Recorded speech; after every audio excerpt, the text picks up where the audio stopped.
Good morning, नमस्कार सभी को, राम राम। साथियों, साइकोलॉजी का आज का टेस्ट नंबर 7 एक बार फिर आपके लिए होगा रामबान साबित। शुरू करते हैं आज का टेस्ट। Question number 1। साथियों, क्वेश्चन नंबर 1 है, निम्न में से किस अधिगम प्रणाली के में मस्तिष्क का सबसे अधिक प्रयोग होता है?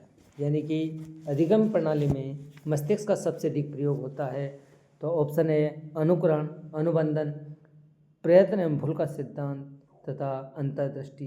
तो साथियों, आपको बताना है कौन से में आपका मस्तिष्क का सबसे अधिक प्रयोग होता है। तो यहाँ पर हमें अंतर्दृष्टि का जो सिद्धांत है उसके तहत हमें सर्वाधिक मस्तिष्क का प्रयोग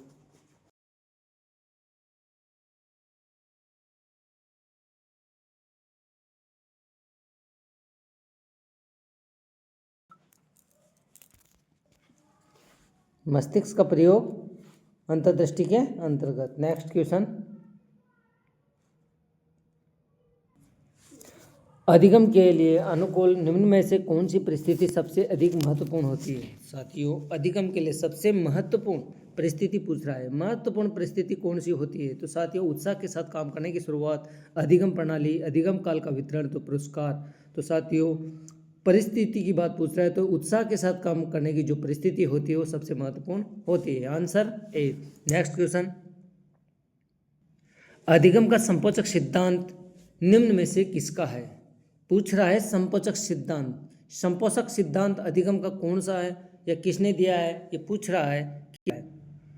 ठीक है, संपोषक सिद्धांत साथियों क्लार्क हल ने दिया है, CLL ने, जिसने सबलीकरण का सिद्धांत भी दिया है। सबलीकरण 1915 में CL हल ने। तो यहाँ पर अधिगम का संपोषक सिद्धांत दिए हैं क्लार्क हल ने। नेक्स्ट क्वेश्चन, एक स्थिति के अधिगम से दूसरी स्थिति के अधिगम को प्रभावित करने का नाम क्या है? यानी कि एक स्थिति में जो अधिगम ग्रहण किया है दूसरे अधिगम को प्रभावित करता है, दूसरे परिस्थिति के अधिगम को प्रभावित करता है, तो उसका नाम क्या दिया गया है?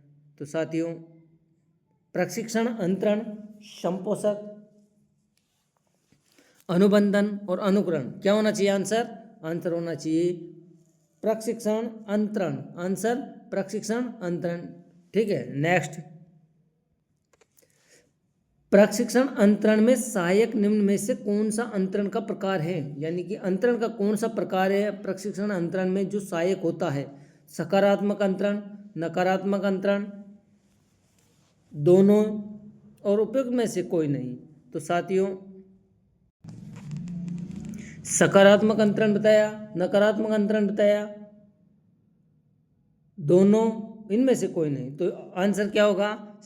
आंसर होगा आपका सकारात्मक अंतरण। नेक्स्ट क्वेश्चन, क्वेश्चन नंबर 6, प्रशिक्षण अंतरण में बाधक निम्न में से पहले तो था सकारात्मक अंतरण और जो सहायक था, और अब पूछ रहा है अंतरण का बाधक अंतरण कौन सा है प्रशिक्षण में? तो सकारात्मक अंतरण, नकारात्मक अंतरण, दोनों, उपयुक्त में से कोई। तो आंसर होगा नकारात्मक अंतरण। नेक्स्ट क्वेश्चन,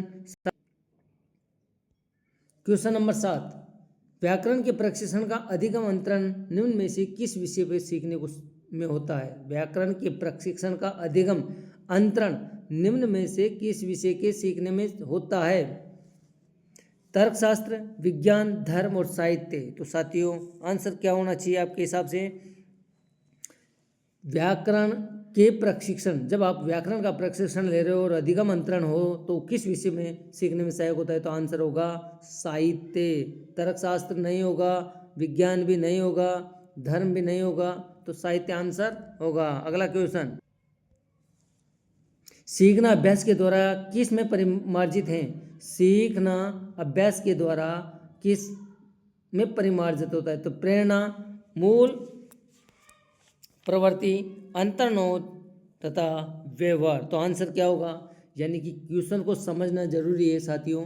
सीखना अभ्यास के द्वारा परिमार्जित, यानी कि अपने व्यवहार को निखारता है, परिमार्जित करता है। सीखने से, बार बार अभ्यास करने से सीखा जाता है और सीखने इसमें परिमार्जित होगा तो क्या होगा? आपका व्यवहार परिमार्जित होगा। आंसर क्या होगा? द ऑप्शन, व्यवहार परिमार्जित होगा। ठीक है, क्वेश्चन नंबर 9 साथियों, उद्दीपक अनुक्रिया के मध्य साहचर्य स्थापित कराने वाले पराक्रम को क्या कहते हैं? उद्दीपक अनुक्रिया के मध्य साहचर्य स्थापित कराने के प्रक्रम को क्या कहते हैं? तो यहाँ पर होगा, क्या होगा आंसर? लगाओ दिमाग। प्रेरणा, संवेग, सीखना या अधिगम, चिंतन। तो ऑप्शन आंसर होगा आपका सीखना या अधिगम। उद्दीपक अनुक्रिया के मध्य साहचर्य स्थापित कराने वाले पराक्रम को कहते हैं सीखना या अधिगम। क्वेश्चन नंबर 10, सीखने का प्रयत्न व त्रुटि सिद्धांत किसके द्वारा दिया गया है? साथियों, त्रुटि एवं प्रयास का सिद्धांत किस?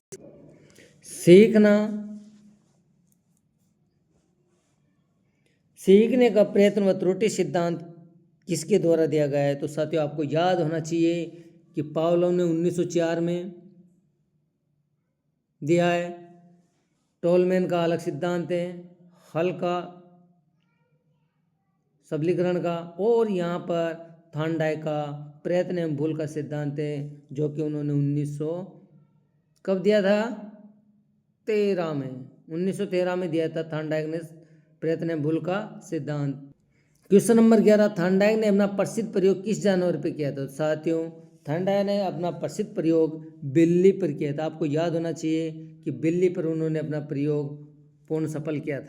अगला क्वेश्चन, थांडाई के प्रयत्न और त्रुटि सिद्धांत या प्रयत्न और भूल के सिद्धांत में किस पर विशेष बल नहीं दिया गया है? प्रेरणा पर नहीं दिया गया, अभ्यास पर नहीं दिया गया, समझ पर नहीं दिया गया, कोई नहीं।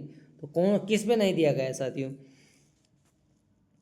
समझ पर उन्होंने बल नहीं दिया गया, क्योंकि प्रेरणा मिलती है, उसने बटन दबाए, अभ्यास किया, तो यहाँ पर प्रयत्न है भूल कर बार बार करता है, तो समझ पे उन्होंने बल नहीं दिया, बल्कि प्रेरणा और अभ्यास दोनों पे दिया है। ठीक है, अगला क्वेश्चन साथियों, किसी क्रिया को बार बार दोहराने से उसका संबंध दृढ़ हो जाता है, यह थांडाई के किस नियम पर आधारित है? किसी क्रिया को बार बार दोहराने पर, किसी क्रिया को बार बार दोहराने से उसका संबंध दृढ़ हो जाता है, यह कथन थांडाई के किस नियम पर आधारित? तो साथियों, थांडाई के 3 मुख्य नियम थे, तत्परता का नियम, अभ्यास का नियम, प्रभाव का नियम। तो साथियों, इसमें आंसर क्या होगा? आंसर क्या होना चाहिए? अभ्यास का नियम, क्योंकि बार बार क्रियाएं करने से, बार बार अभ्यास करने से उसका संबंध दृढ़ हो जाता है। नेक्स्ट, अगला क्वेश्चन देखते हैं साथियों। देखिए बच्चों, क्वेश्चन नंबर 14 मोस्ट इंपॉर्टेंट है। किसी भी या किसी की सफलता से, क्रिया की सफलता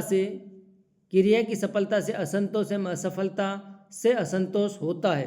क्रिया की सफलता से संतोष और असफलता से असंतुष्ट होता है, यह कथन थांडाई के किस नियम पर होता है? साथियों, जब किसी क्रिया को करते हैं और सफलता मिलती है तो संतोष मिलता है। क्या मिलता है? संतोष। और जब असफल हो जाता है तो मन में असंतोष की भावना उत्पन्न होती है। तो ये किस नियम पर? तो ये प्रभाव के नियम पर आधारित होती है। अगला क्वेश्चन, क्वेश्चन नंबर 15, ध्यान से देखिए बच्चों। अंतर्दृष्टि सिद्धांत का प्रवर्तक किसे माना गया? अंतर्दृष्टि सिद्धांत, सूझ का सिद्धांत किसके द्वारा प्रतिपादन किया गया है? तो साथियों, आंसर होगा कोहलर। क्या होगा? कोहलर। ठीक है, अगला क्वेश्चन, कोहलर ने अपना प्रसिद्ध प्रयोग किस पर किया? जो कोहलर थे, कोहलर महोदय ने अपना प्रयोग किस पर किया था? वन मानुष पर। साथियों, किस पे किया था? वन मानुष पर। ठीक है, अगला क्वेश्चन साथियों, प्रश्न नंबर 17, साथियों ध्यान से देखना, साधक अनुबंध सिद्धांत का प्रतिपादक है। साधक अनुबंध सिद्धांत का प्रतिपादक आपको याद होना चाहिए कौन है? स्किनर महोदय साधक अनुबंधन सिद्धांत का प्रतिपादक है। अंतर्दृष्टि का संबंध है प्राणी की लंबाई से, प्राणी की शक्ति से, प्राणी की बुद्धि से, उपयुक्त से। तो साथियों, आंसर क्या होगा? प्राणी की बुद्धि से। अगला, तो मोस्ट इंपॉर्टेंट, गेस्टाल्टवादियों ने किस पर विशेष बल दिया है? गेस्टाल्टवादियों ने साथियों किस पर प्रत्यक्ष बल दिया है? तो उन्होंने प्रत्यक्षीकरण पर बल दिया है। साथियों, प्रत्यक्षीकरण, ना उन्होंने अभ्यास पे दिया है, ना उन्हें संवेग पे दिया है, ना उन्हें पुरस्कार पर दिया है, उन्होंने बल दिया है तो सीधा प्रत्यक्षीकरण पर बल दिया है। साथियों, आप आज का लास्ट क्वेश्चन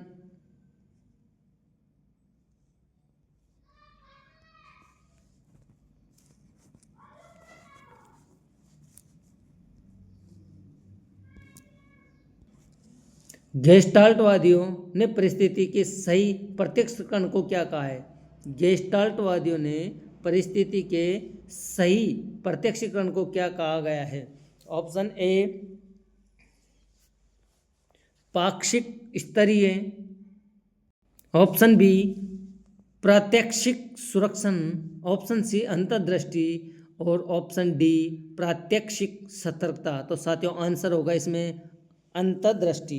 अंतर्दृष्टि आपका आंसर होगा। तो साथियों अगर वीडियो अच्छा लगा, आपके टेस्ट सीरीज आज की अच्छी लगी तो चैनल को सब्सक्राइब करना, बेल आइकन को उससे दबाना, जिससे कि ताकि हर नोटिफिकेशन आपके पास पहुंच सके।